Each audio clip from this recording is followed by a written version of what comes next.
to send out the message that children actually don't belong to the street. His voice is very influential.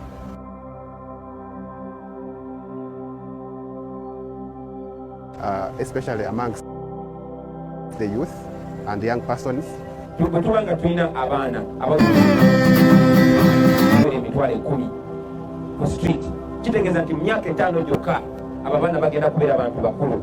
Now what is going to come of that child who has been abused all his or her life, that child that has been a public enemy, that child that has been a minor but looked at by the whole public and the whole society as a hardcore criminal?